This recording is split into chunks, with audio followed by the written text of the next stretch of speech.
శీతాకాలం వచ్చిందంటేనే గేదె జున్ను పాలు బాగా దొరుకుతాయి కదా! అబ్బా! ఈ సంవత్సరం గేదె జున్ను పాలు మిస్ అవుతామా? హైదరాబాద్‌లో ఉండిపోయాం కదా అనుకున్నాం.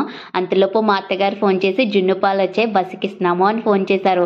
ఇంకా జున్ను పాలు రాగానే ఊరుకుంటామా? వెంటనే మళ్ళీ కేంద్రం దగ్గర నుంచి గేదె పాలే తెప్పించానండి. నాకు ప్యాకెట్ పాల కన్నా గేదె పాలతో జున్ను చేస్తే చాలా బాగా నచ్చుతది. అండ్ ప్యాకెట్ పాలు నాకు అంతగా నచ్చవు కూడా.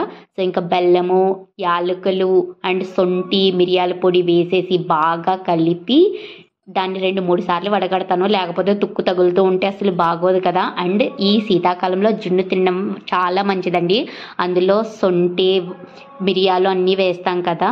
జలుబులు అవేమీ రాకుండా కూడా హెల్ప్ అవుతది. చూసారా గేదె జున్ను ఎంత గట్టిగా అయిందో.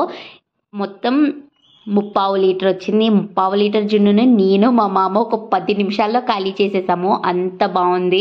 చాలా బా నచ్చింది. అది చాలా రోజుల తర్వాత తిన్నాను కదా! చాలా టేస్టీగా